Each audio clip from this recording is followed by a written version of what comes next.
भाभी। इसे लात मार के यहाँ से बाहर निकालो। जी मैम साहब।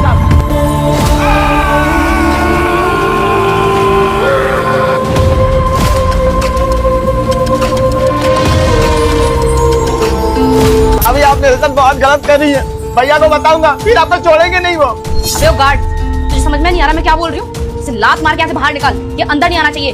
और अगर ये यहाँ से नहीं गया ना तो तुझे नौकरी से निकाल दूंगी मैं। जी मैम साहब, मैं समझ आ गया क्या करना है। ओए, खड़ा खड़ा खड़ा हो गए। देखना भैया को बताऊंगा। और भाभी आप भी बहुत गलत कर रही है। अरे जा जा, आया बड़ा भैया छोड़ेंगे नहीं।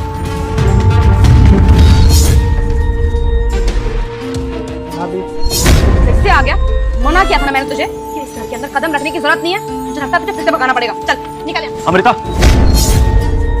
विभोर तुम देखो ना विभोर, भैया आए गाँव से हम दोनों से मिलने के लिए और कब से बाहर खड़े हैं। मैं कितनी देर से बोल रही हूँ उनसे कि अंदर चलिए मेरे साथ।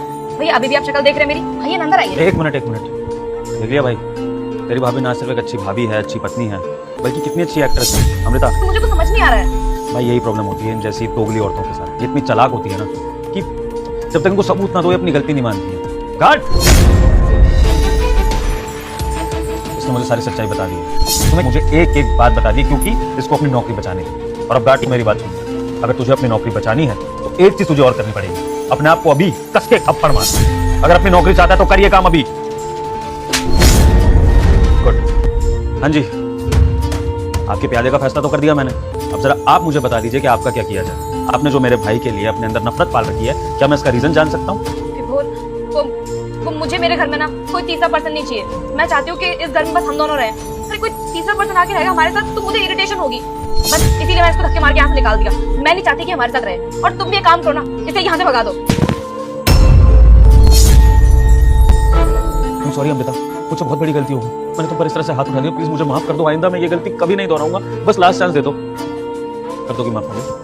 नहीं करोगी ना? तो ऐसे ही तुम्हारी गलती की भी माफी नहीं है, क्योंकि वो गलती नहीं है, वो जानबूझकर किया हुआ पाप है। भाभी माँ समान होती है, और अगर माँ अपने देवर को इस तरह घर से धक्के मार के बाहर निकलवा रही है तो कोई गलती नहीं है, वो बहुत बड़ा क्राइम है। प्लीज माफ कर दो, मैंने जो बदतमीजी की आपके साथ, मुझे इस तरीके का बिहेव नहीं करना चाहिए था। कोई बात नहीं भाभी, आप मुझसे माफी मत मांगो। और भैया आप बहुत हो गया, बहुत डांट लिए भाभी को, ऐसे डांटिए मत। और क्या हो गया अगर मुझे कुछ बोल दी या फिर इन्होंने मुझे धक्के मार कर निकलवा दिया। रुक जा बेटे, अगर तू चाहता है 2026 तेरा अच्छा जाए तो इस वीडियो को लाइक करके चैनल को सब्सक्राइब कर देना। और जाते जाते मेरे बेटे कमेंट बॉक्स में जय माता दी लिख देना। अभी माँ समान होती है, कर सकते हैं, ये माफ कर दीजिए इन्हें, कोई बात नहीं। देख लिया, ये मेरे भाई के संस्कार है। इतना सब कुछ होने के बाद भी तुम्हारी रिस्पेक्ट कर रहा है क्योंकि तुम बड़ी हो। ये संस्कार सीखो।